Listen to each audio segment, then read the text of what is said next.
Welcome to PCW news. ముందుగా headlines. ప్రతీకార సుంకాలతో ప్రపంచ దేశాలపై విరుచుకుపడుతున్న ట్రంప్. తాజాగా మరోసారి సంచలన నిర్ణయం.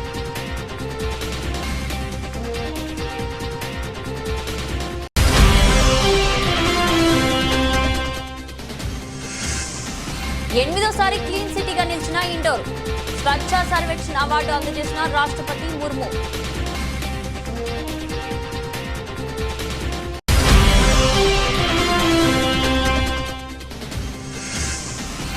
125 యూనిట్ల వరకు ఉచిత విద్యుత్. ఎన్నికల వేళ బీహార్ సీఎం కీలక ప్రకటన.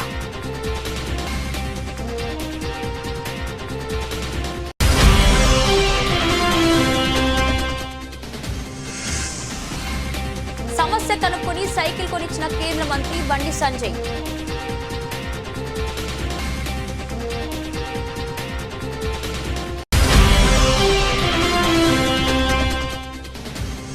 తెలంగాణ ప్రజలు వీళ్ళు చేసే ద్రోహాన్ని మోసాన్ని చూడాలి. మాజీ మంత్రి ఎమ్మెల్యే జగదీష్ రెడ్డి మండిపాటు.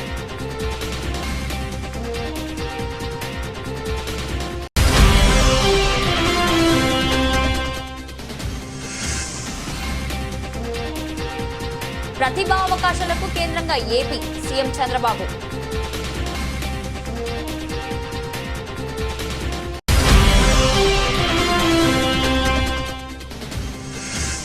₹20 కోట్ల వ్యయంతో నిర్మించనున్న కొత్త బీటీ రోడ్డు పనులను ప్రారంభించిన పరికి MLA doctor T Rammohan Reddy.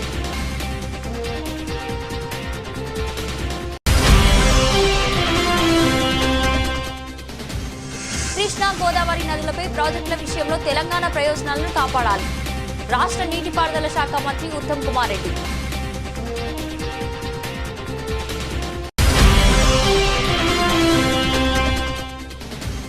కూటమి ప్రభుత్వం దాచేపల్లిలో కిసాన్ మేళా పేరుతో రైతులకు న్యాయం చేస్తుందా? మండిపడ్డ మాజీ ఎమ్మెల్యే కాసు మహేష్ రెడ్డి.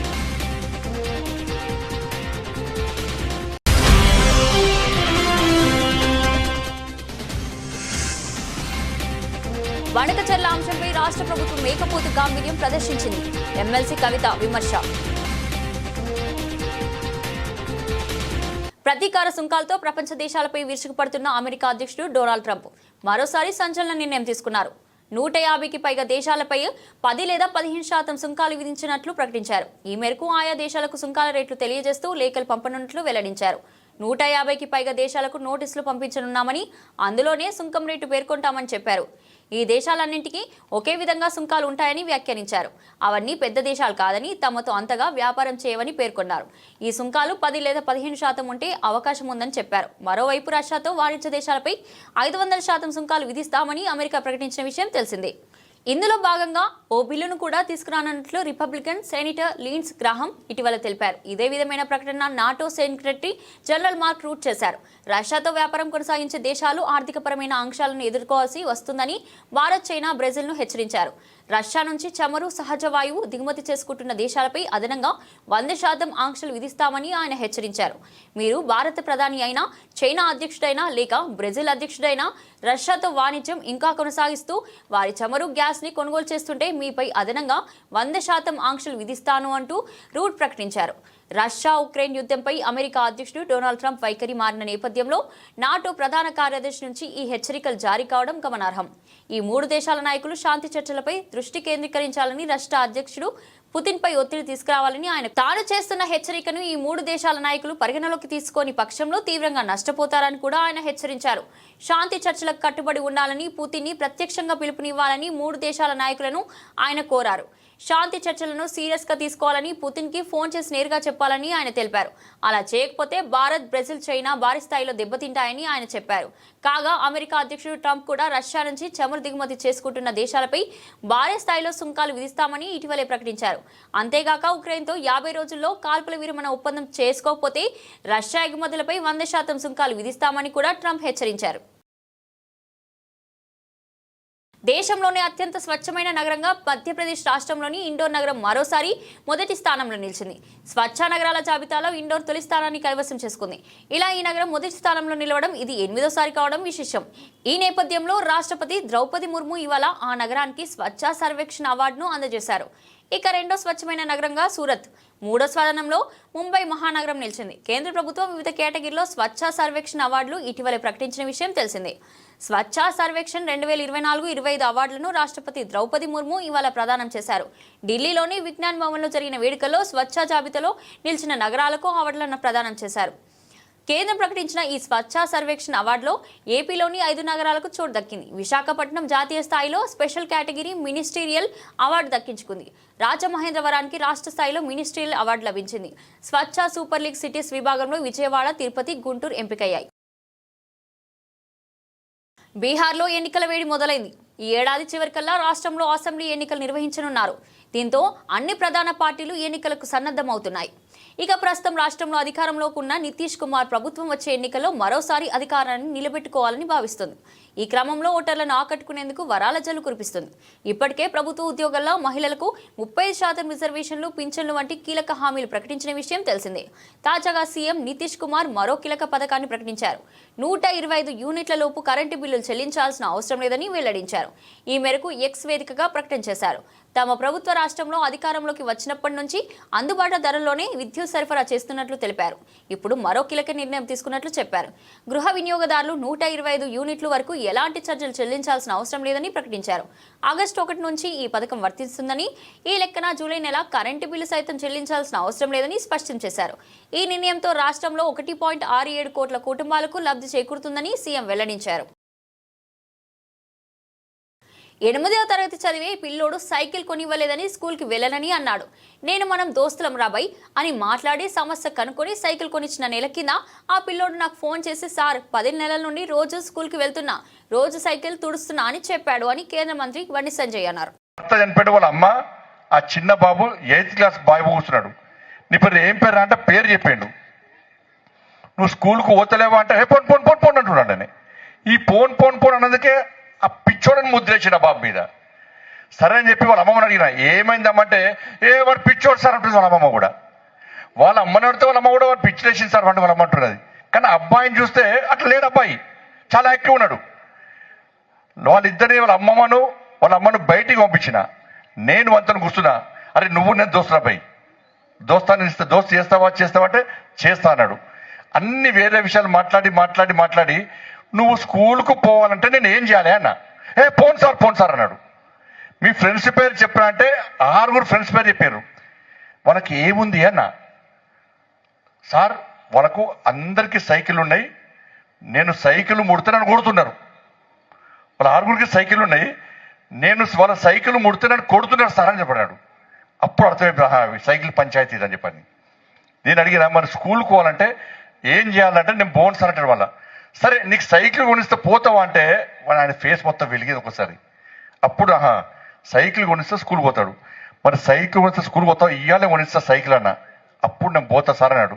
ఆ అబ్బాయి పిచ్చోడా కానీ ఊరు మొత్తం ఏం చేసింది, పిచ్చోడ ముద్రేసింది. ఆ అబ్బాయిని మీ సోషల్ మీడియాలో చూసుంటారు, మీ అందరికీ ఆ వీడియో వచ్చింది, నిన్న కూడా వచ్చింది వీడియో. ఆ అబ్బాయిని తీసుకుపోయి నేనే స్వయంగా తీసుకుపోయి సైకిల్ స్టోర్కి పోయి సైకిల్ కొనిస్తే ఇలా అబ్బాయి ఒక 10 నెలల రోజుల క్రితం కూడా ఫోన్ చేసి, సార్ నేను రోజు స్కూల్కి పోతున్నా సార్, సైకిల్ను రోజు తూడ్చుకుంటున్నా సార్ నేను. చంద్రబాబు మీడియా నిన్నటి చర్చపై తెలంగాణ ఎడిషనల్ ఒకలా, ఆంధ్ర ఎడిషనల్ ఒకలా రాసింది. రేవంత్ రెడ్డి నిన్న ఎజెండాలో వనకచర్ల మీద అంశమే లేదు, ఎలా మాట్లాడాలి అన్నాడు. ఏపీ మంత్రి నిమ్మల రామనాయుడు ఏమో వనకచర్ల మీద చర్చ జరిగింది, కమిటీని ఏర్పాటు చేస్తామని అన్నాడు. తెలంగాణ ప్రజలు వీళ్ళు చేసే ద్రోహాన్ని, మోసాన్ని చూడాలని మాజీ మంత్రి ఎమ్మెల్యే జగదీష్ రెడ్డి మాట్లాడారు. కాళేశ్వరం మీద అబద్ధాలు మాట్లాడి కాళేశ్వరాన్ని ప్రారంభించకుండా చంద్రబాబు చెప్పిన డైరెక్షన్లో ఇవాళ కాళేశ్వరం ఉన్నది, కాళేశ్వరం నుంచి మేము నీళ్ళు ఎత్తుతున్నాం 140 టీఎంసీల నీళ్లు అని చెప్పి మనం చెప్తే బనకచెర్లకు ఎట్టి పరిస్థితుల్లో అనుమతి వచ్చే అవకాశం లేదు. అది మేము చెప్పడం కాదు, ప్రభుత్వం అధికారికంగా చెప్పి కొట్లాడాలి అపెక్స్ కౌన్సిల్లో. కానీ బనకచెర్ల అక్కడ కాళేశ్వరం లేదు, మేము అక్కడ నీళ్ళు ఎత్తుతలేము అంటే ఇలా ఇంకో 140 టీఎంసీల నీళ్ళు మీకు ఉన్నాయి కాబట్టి ఇవి నాకు ఇవ్వండి అని చెప్పి మోడీ పాలన చంద్రబాబు చేతులు ఉంది కాబట్టి ఒప్పించి తీసుకుపోయే కుట్ర కాళేశ్వరాన్ని బండబెడుతుంది. అందుకే ఆనాడు కొద్ది రోజులు రాజకీయాల కొరకు చేసిండ్రు, అది కాస్త ఇవ్వాలని. ప్రతిభా అవకాశాలకు కేంద్రంగా ఏపీ ఆవిర్భవిస్తుందని సీఎం చంద్రబాబు అన్నారు. లింక్డ్ఇన్ తొలిసారి సిటీస్ ఆన్ ది రైస్ 2025 పేరుతో రూపొందించిన నివేదికలో ఉద్యోగాల కల్పన అసాధారణ స్థాయిలో వృద్ధి చెందుతున్న నగరాల్లో విశాఖపట్నం, విజయవాడ మొదటి 3 స్థానాలను దక్కించుకోవడంపై ఆయన ఎక్స్ వేదికగా హర్షం వ్యక్తం చేశారు. ఈ ర్యాంకులు రాష్ట్ర ప్రభుత్వం దూరదృష్టితో కూడిన నూతన పారిశ్రామిక విధానాల ప్రభావాన్ని ప్రతిబింబిస్తున్నాయని పేర్కొన్నారు. టీసీఎస్, కాగ్నిజెంట్ వంటి దిగ్గజ సంస్థలు రాష్ట్రంలో క్యాంపస్లు ఏర్పాటు చేయడం, క్వాంటమ్ వాలీ, ఏఐ వర్సిటీ వంటివి ప్రారంభం కానుండడంతో దేశానికి ఐటీ హబ్ గా ఏపీ నిలుస్తుందని చంద్రబాబు వెల్లడించారు. We are going one more thing. 3 economic growth hubs we are establishing. One is Visakhapatnam region, one is Amaravati, one is Tirupati. These 3 cities are having very good advantages. Visakhapatnam, natural, beautiful city, tourism, and also pharmaceuticals, and also excellent place for even steel manufacturing and all metals, steel, aluminum, all these things we can go in a big way. And also Google is coming there, and also cable network, sea cable also we are connecting to that place. Amaravati, earlier I developed Hyderabad. Today, if you can see in India, best livable city is Hyderabad. That is a brownfield city. Now God has given me to develop one more city. That is Amaravati. It is a greenfield city. You can name afterwards. It will be futuristic city, best city in the world to live. Total green energy, all modern technologies, and also all services will be intact, and also district cooling, even how we are taking gas, every home I am going to connect this cooling also. And also electricity, everybody is talking EV vehicles, everything. I am going one step ahead. I wanted to make this city total green energy. That corridor we are bringing from other parts, dedicated corridor for green energy, that energy we will use here. So that is a beautiful city. Krishna River, perennial river. Around 35 lakh acres of land we are irrigating today. Fresh water and also excellent greenery. You can imagine the best city as on today. So many universities have come. Quantum Valley we have started. So many hospitals are going to come. And also it is a beautiful city. I wanted to build that city. One of them, even I am going for another international airport. In this country, if you see one thing in the past, first airport, Hyderabad airport in PPP model. That was a greenfield airport. Then only Bangalore has come. Then Delhi. Then Mumbai. Today all airports more are. Poduru మండలం చిట్టెంపల్లి నుండి లాలపహాడ్ వరకు 20 కోట్ల వ్యయంతో నిర్మించనున్న కొత్త BT road పనులను Parigi MLA DCC అధ్యక్షుడు doctor T Rammohan Reddy స్థానిక నాయకులు అధికారులతో కలిసి ప్రారంభించారు. ఈ సందర్భంగా మాట్లాడుతూ ప్రతి గ్రామానికి రోడ్డు సౌకర్యం కల్పిస్తున్నామని, మారుమూల తండాలను అనుసంధానం చేసే లింక్ రోడ్డుకు ప్రాధాన్యత ఇస్తున్నామని తెలిపారు. రేవంత్ సర్కార్ నేతృత్వంలో కాంగ్రెస్ ప్రభుత్వం గ్రామాల అభివృద్ధికి పెద్దపీట వేస్తుందని అన్నారు. అలాగే పలు అభివృద్ధి పనుల గురించి వివరించారు. అప్పా జంక్షన్ నుండి మన్నెగూడ వరకు 4 లైన్ల రోడ్లు నిర్మాణం జరుగుతుందని పేర్కొన్నారు. రాష్ట్ర ఆర్థిక సంక్షేమంలో ఉన్నప్పటికీ ఎన్నికల హామీలను అమలు చేస్తున్నామని వెల్లడించారు. కాంగ్రెస్ ప్రభుత్వం సంక్షేమం, అభివృద్ధిపై దృష్టి సారించిందని స్పష్టం చేశారు. మన లాల్పాడ్ గేట్ నుంచి అంగర్ చిట్టెంపల్లి వరకు గతంలో సింగల్ రోడ్ ఉండి వంకర్ టింకల్గా ఉండి చాలా యాక్సిడెంట్స్ అవుతున్నాయని మా మండల నాయకులు ఇటు పరిగి కానీ అటు ఊడూరు కానీ చాలామంది నాయకులు మన దృష్టికి తీసుకోవడం జరిగింది. ఈరోజు ఈ డబల్ రోడ్ రావడం మూలంగా త్వరితగతంగా మనం మన పరిగి మండలం నుంచి ఈవెన్ గండెడ్ నుంచి కూడా వచ్చే వాళ్ళు కూడా ఈ రూట్ లోపల హైదరాబాద్ పోవాలంటే కూడా పోవచ్చు. ఇది ఒక ప్యారలల్ రోడ్, మనం హైదరాబాద్ పోవడానికి ప్యారలల్ రోడ్. మన వెంకటరెడ్డిపల్లి నుంచి, మన మమదాబాద్ మండలం వెంకటరెడ్డిపల్లి నుంచి ఒక రోడ్ని డెవలప్ చేయడానికి వర్కౌట్ చేస్తున్నాం. ఆ రోడ్ను తీసుకొచ్చేసి చౌడాపూర్ వరకు తీసుకొచ్చేసి, చౌడాపూర్ నుంచి మన లాల్పాడ్ వరకు తీసుకొచ్చేసి, లాల్పాడ్ నుంచి కూడా కనెక్టింగ్ హైదరాబాద్ వరకు అంటే అంగడి చిట్టెంపల్లి వరకు కూడా డెవలప్ చేయడానికని ఒక ప్రణాళిక తయారు చేసినాం. అదేవిధంగా మన్నెగూడ నుంచి షాబాద్ వరకు, మన్నెగూడ నుంచి షాబాద్ రోడ్ లోపల కూడా ఎయిర్పోర్ట్ కనెక్టివిటీ, మన హైదరాబాద్ ఇంటర్నేషనల్ ఎయిర్పోర్ట్ కూడా కనెక్టివిటీ గురించి 23 కిలోమీటర్లు డబల్ రోడ్. గతంలో పంచాయతీరాజ్ కింద ఉండే రోడ్లు ఆ పంచాయతీరాజ్ తీసేసి దాన్ని ఆర్ఎన్బి రోడ్కు మనం హ్యాండ్ ఓవర్ చేయడం జరిగింది. వీళ్ళు ఆర్ఎన్బి రోడ్ నుంచి ఇప్పుడు ఎయిర్పోర్ట్ కనెక్టివిటీ రోడ్ అంటే ఎవరైనా పరిగి నుంచి కానీ మనగూడ నుంచి కానీ ఎయిర్పోర్ట్ పోవాలంటే గంట సేపట్లో ఎయిర్పోర్ట్ పోయే విధంగా దానికి డబల్ రోడ్ వేయడం జరుగుతుందన్న విషయాన్ని మీకు అందరు కూడా తెలియజేస్తూ, ఇదే కాకుండా మీకు అందరికీ తెలుసు మనం ఆల్రెడీ మన పరిగి నుంచి షాద్ నగర్కి 4 లైన్ల రహదారి శాంక్షన్ చేయించుకున్నాం. అదేవిధంగా పరిగి నుంచి వికారాబాద్ కూడా 4 లైన్ల రహదారి శాంక్షన్ చేసుకోవడం జరిగింది. ఇంకా ఇదే కాకుండా అప్పా జంక్షన్ నుంచి మన్నెగూడ వరకు కూడా మెగా కన్స్ట్రక్షన్స్కు ఆల్రెడీ కాంట్రాక్ట్ ఇవ్వడం జరిగింది. అందులో కొన్ని కోర్టు వివాదాలు గ్రీన్ ట్రిబ్యునల్లో ఉంటే ముఖ్యమంత్రి రేవంత్ రెడ్డి గారు నాకే అప్పచెప్పారు. నేను దానికి సంబంధించిన ఎవరైతే కోర్టుల కేసు వేసారో వాళ్ళని పిలిపించి నా నివాసానికి మాట్లాడినాను. ఇంకొక మీటింగ్ నేను చేసేది వాళ్ళ. కృష్ణా గోదావరి నదులపై ప్రాజెక్టుల విషయంలో తెలంగాణ ప్రయోజనాలను కాపాడాలని రాష్ట్ర నీటిపారుదల శాఖ మంత్రి ఉత్తమ్ కుమార్ రెడ్డి అన్నారు. బుధవారం ఢిల్లీలో కేంద్ర జలశక్తి శాఖ మంత్రి ఆధ్వర్యంలో నిర్వహించిన తెలుగు రాష్ట్రాల ముఖ్యమంత్రుల సమావేశంలో తెలంగాణ ఎజెండాను ఉత్తమ్ ప్రస్తావించారు. గోదావరి కావేరీ అనుసంధానంలో భాగంగా ఇచ్చంపల్లిలో రిజర్వాయర్ కట్టాలి. 148 టీఎంసీలతో చేపట్టే గోదావరి కావేరీలో తెలంగాణకు కేటాయించే వాటాను ఇతర బేసిన్లో వాడుకోవడానికి అవకాశం ఇవ్వాలి. ఇచ్చంపల్లి బ్యారేజ్ నుండి 200 టీఎంసీల వరద జలాలను వాడుకోవడానికి వెసులుబాటు కల్పించాలి. పోలవరం ప్రాజెక్టు లాగా ఇచ్చంపల్లి ప్రాజెక్టుకు జాతీయ హోదా కల్పించి ఆర్థిక సహాయం అందించాలి. పాలమూరు రంగారెడ్డి ఎత్తిపోతల పథకం డిపిఆర్ను తొలి దశలో కేటాయించి 45 టీఎంసీ నీటితో ఆమోదం తెలిపాలి. మైనర్ ఇరిగేషన్లో 90 టీఎంసీలు ఉండగా అందులో పొదుపు చేసిన 45 టీఎంసీలు పాలమూరు రంగారెడ్డి ఎత్తిపోతల పథకాన్ని కేటాయించాం. ఈ ప్రాజెక్టుకు 2వ దశ పర్యావరణ అనుమతి ఇవ్వాలి.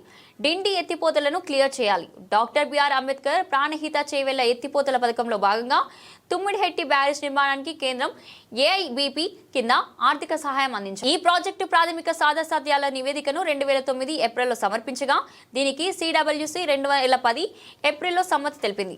కృష్ణా నదీ జలాల ఉపయోగంలో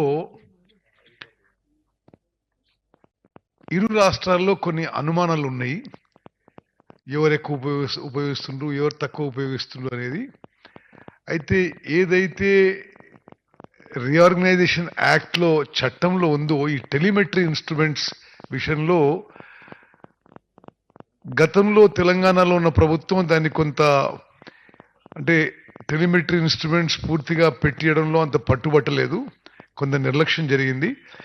ఈ 18 నెలల్లో మేము ఎప్పటికప్పటికి కేఆర్ఎంబి కానీ సెంట్రల్ గవర్నమెంట్ కానీ ఇన్సిస్ట్ చేస్తూ వచ్చాం. ఈ టెలిమెట్రీ ఇన్స్ట్రుమెంట్స్ పెడితే కృష్ణా నదీ జలాల్లో ఏ రాష్ట్రం ఎంత ఉపయోగించబడుతుంది, ఏ కాలువలో ఎక్కడి నుంచి నీళ్లు పోతున్నాయని స్పష్టంగా ఉంటుందని చెప్పి. అయితే మేము అంటే ఒక అడుగు ముందుకేసి భారత ప్రభుత్వం కానీ ఆంధ్రప్రదేశ్ ప్రభుత్వం కానీ దానికి ఫండ్స్ ఇచ్చినా ఇవ్వకున్నా తెలంగాణ ప్రభుత్వమే మొత్తం దాన్ని అయ్యే నిధులు మేము కేటాయించుకొని అన్ని చోట్ల టెలిమెట్రీ ఇన్స్ట్రుమెంట్స్ పెట్టి ఒక సెంట్రలైజ్ పాయింట్లో కృష్ణా నదీ జలాలు ఎక్కడి నుంచి ఏడికి ఎక్కువ ఉపయోగపడుతున్నాయి, తక్కువ ఉపయోగపడుతున్నాయి అనే విషయాన్ని కొద్దిగా క్లారిటీ ఉండాలి అందరికి అనే ఉద్దేశంతో మేము ఫాలోఅప్లో మరి ముఖ్యమంత్రి గారు నేను రిపీటెడ్గా ఫాలోఅప్లో ఉన్నాం. కేఆర్ఎంబికి నిధులు కూడా విడుదల చేసినాం. ఈరోజు ఒక తుది నిర్ణయంగా అన్ని పాయింట్స్లో టెలిమెట్రీ ఇన్స్ట్రుమెంట్స్ కొన్ని ఆల్రెడీ ఏర్పాటు చేయడం జరిగింది. అన్ని పాయింట్స్ కన్నతల్లికి అన్నం పెట్టినవాడు పిన్నమ్మకి బంగారు గాజులు చేస్తాడా? పొగాకు రైతులు మద్దతు ధర కోసం ఆందోళన చేస్తుంటే వారిని పోలీసులతో బెదిరించి తరిమేసిన కూటమి ప్రభుత్వం దాచేపల్లిలో కిసాన్ మేళా పేరుతో రైతులకు న్యాయం చేస్తుందా అని మాజీ ఎమ్మెల్యే కాసు మహేష్ రెడ్డి మండిపడ్డారు. తెలుగుదేశం నాయకులు చేపట్టున్న కార్యక్రమాలు వింతగా ఉంటాయి. రేపు కిసాన్ మేళా అంట దాచేపల్లిలో. రాజశేఖర రెడ్డి గారు చెప్పినట్టు సొంత అమ్మకేమో ఏమీ చేయలేని వాడు పిన్నమ్మకి బంగారు గాజులు ఇచ్చాడంట, అట్లుంటుంది. ఈ రోజు రైతులు బాబు మాకు మద్దతు ధర లేదు, పొగాకు రైతులు పాపం ఆందోళన చెందుతుంటే వాళ్ళ మీద పోలీసులు పెట్టి దాడి చేయించి వాళ్ళని నిర్బంధించి బెదిరించి కనీసం గిట్టుబాటు ధర లేకుండా తరిమేశారు. వీళ్ళంట రేపు కిసాన్ మేళా పెట్టి రైతులకు న్యాయం చేస్తారంట.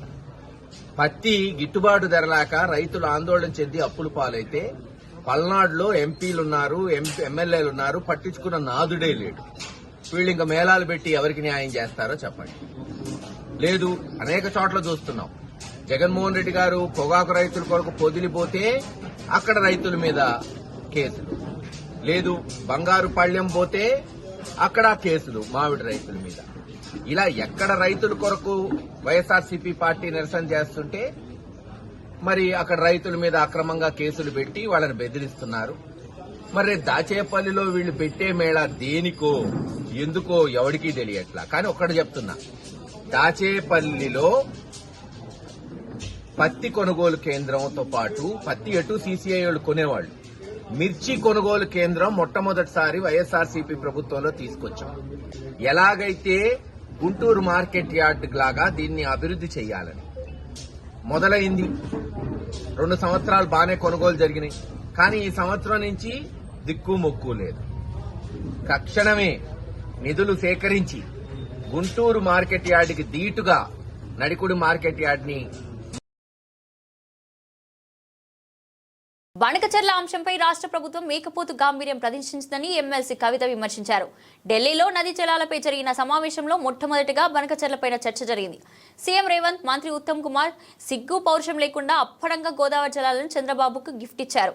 బనకచెర్లతో తెలంగాణకు తీవ్ర నష్టమే.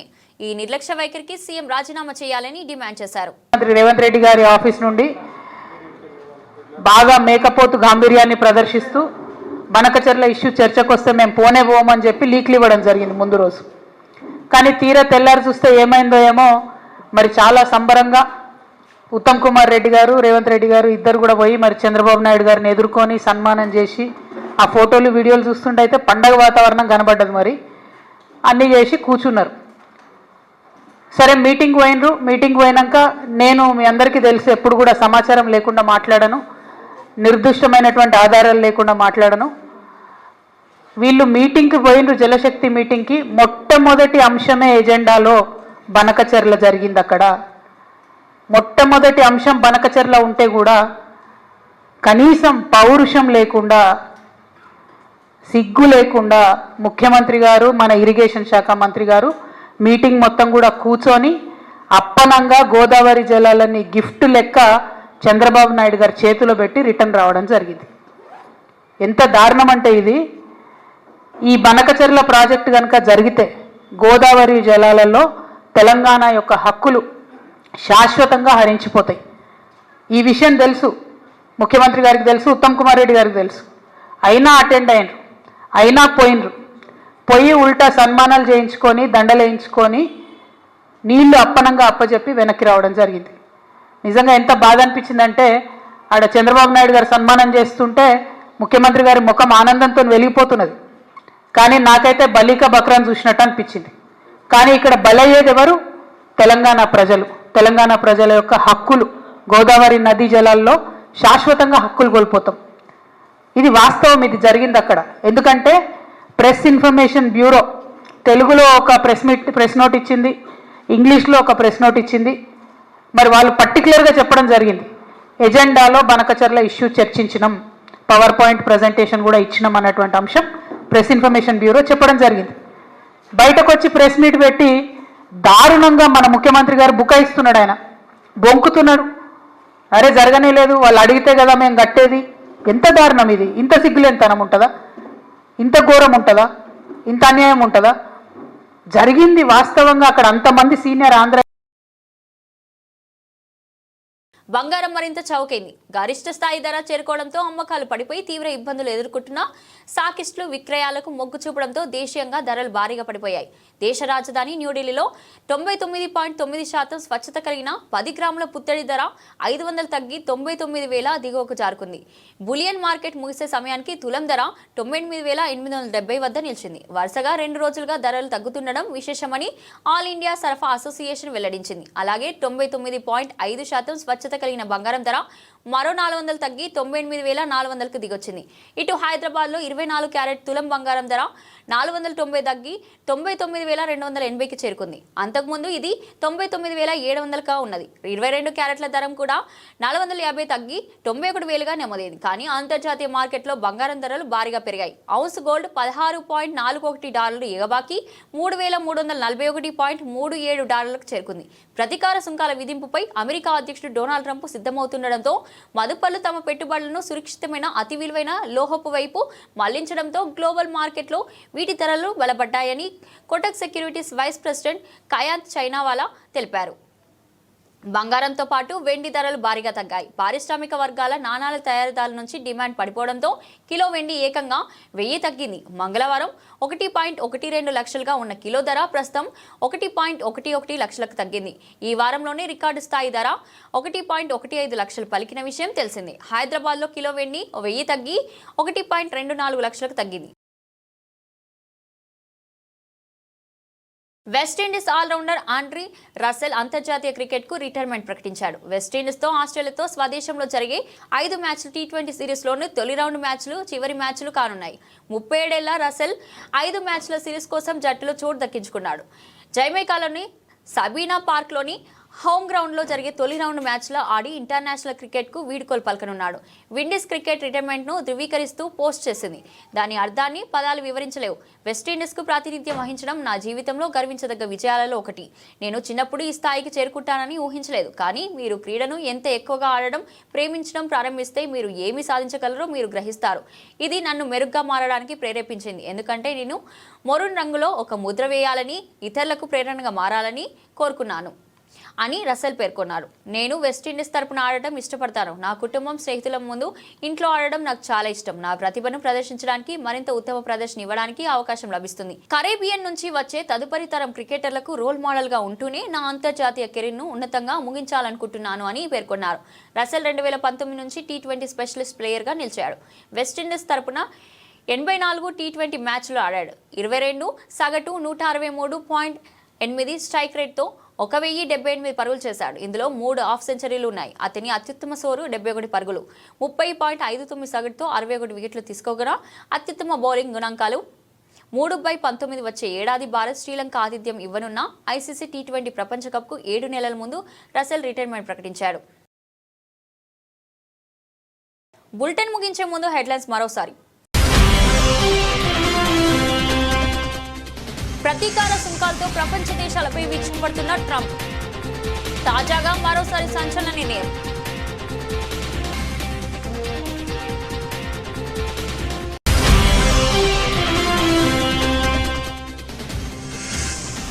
ఎనిమిదోసారి క్లీన్ సిటీగా నిలిచిన ఇండోర్.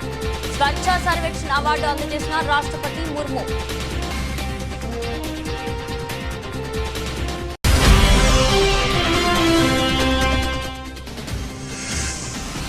$125 యూనిట్ల వరకు ఉచిత విద్యుత్. ఎన్నికల వేళ బీహార్ సీఎం కీలక ప్రకటన.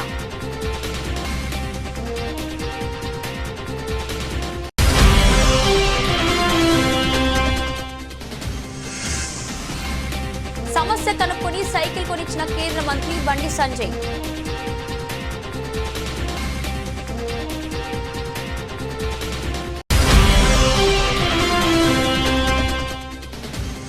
తెలంగాణ ప్రజలు వీలు చేసే ద్రోహాన్ని, మోసాన్ని చూడాలి.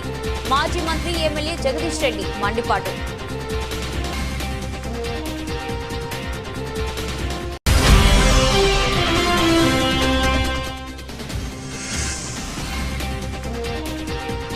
ప్రతిభా అవకాశాలకు కేంద్రంగా ఏపీ సీఎం చంద్రబాబు.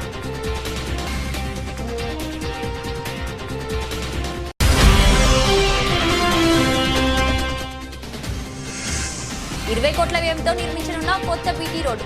పనులను ప్రారంభించిన Parigi MLA doctor T Rammohan Reddy.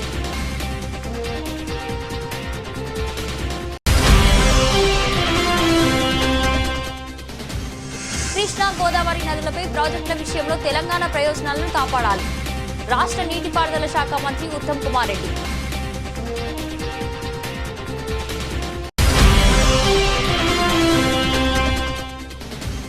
కూటమి ప్రభుత్వం దాచేపల్లిలో కిసాన్ మేళా పేరుతో రైతులకు న్యాయం చేస్తుందా? మండిపడ్డ మాజీ ఎమ్మెల్యే కాసు మహేష్ రెడ్డి.